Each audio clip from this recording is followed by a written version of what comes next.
اعوذ بالله من الشیطان الرجیم. بسم الله الرحمن الرحیم.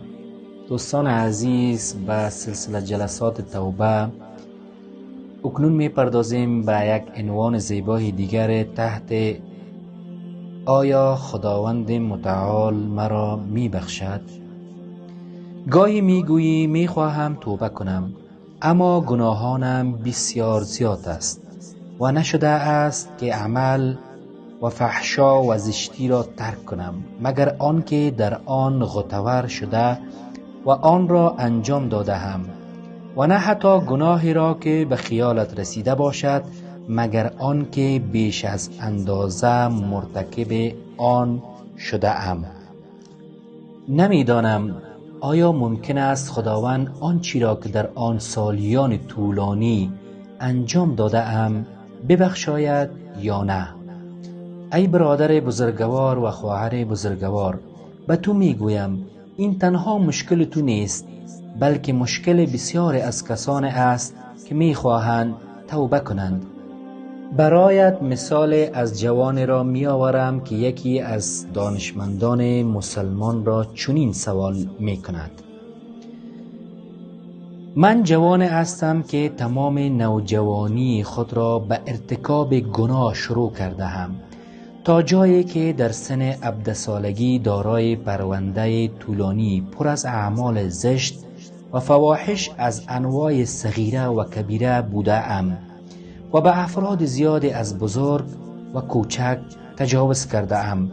حتی یک بار دختر خردسال را مورد تجاوز قرار داده ام و بارها نیز دزدی و سرقت کرده ام.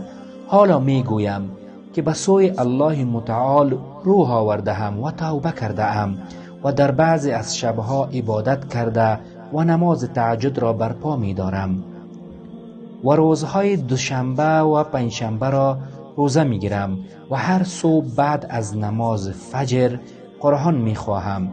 آیا توبه من پذیرفته خواهد شد؟ آیا برای من مکان توبه وجود دارد؟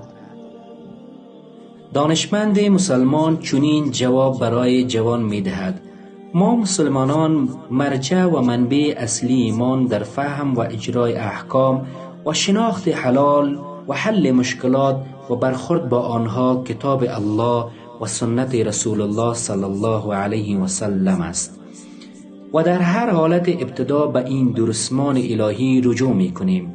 لذا انگامی که به قرآن کریم نگاهی می اندازیم، این پیام الهی را می بینیم که الله متعال می فرماید: قل یا عبادی الذین اسرفوا علی انفسهم لا تقنطوا من رحمت الله ان الله یغفر الذنوب جمیعا انه هو الغفور الرحیم وأنيبوا إلى ربكم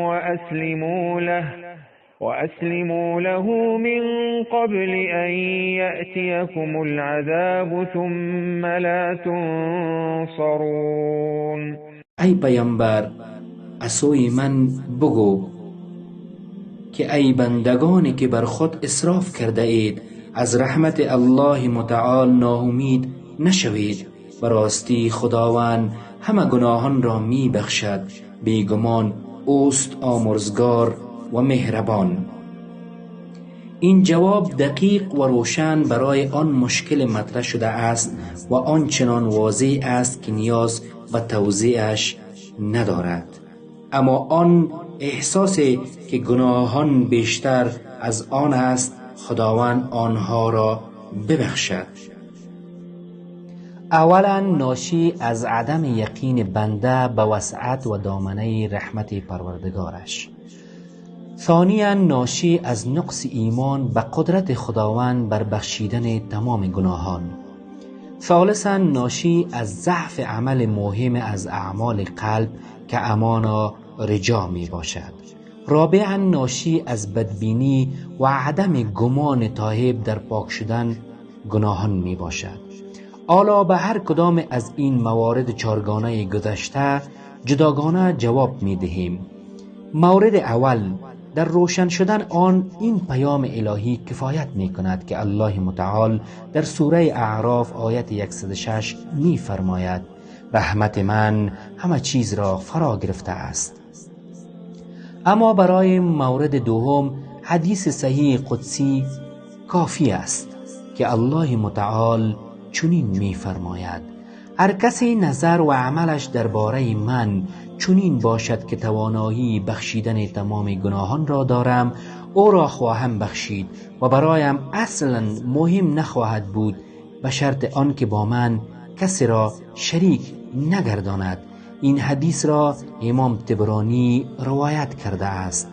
اما در مورد سوم این حدیث با عظمت را برایتان بیان میکنیم که رسول صلی الله علیه و سلم می فرماید ای فرزند آدم، تا زمانی که مرا به فریاد بخوانی و به من امید داشته باشی، هرچی که بر آن باشی می بخشایمت.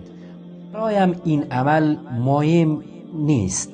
ای فرزند آدم، اگر تو به نزدم به اندازه وسعت فنای زمین اشتباه و خطا بیاوری و با من ملاقات کنی در حالی که برایم شریک قرار ندادهی، نیز نزد تو خواهم آمد در حالی که به همان اندازه خطایایت را بخشش و مغفرت به امرایم دارم.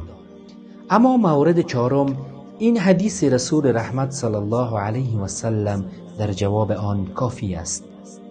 رسول الله صلی الله علیه و سلم می فرماید توبه کننده از گناه همانند کسی است که هیچ گناهی ندارد. این حدیث را ابن ماجه روایت کرده است. در اینجا به تمام کسانی که برایش دشوار است که خداوند گناهان و فساد فراوانش را ببخشاید، حدیث صحیح قاتل 100 نفر را در جلسه بعدی خدمتتان تقدیم می کنم. والسلام علیکم و رحمت الله و برکاته.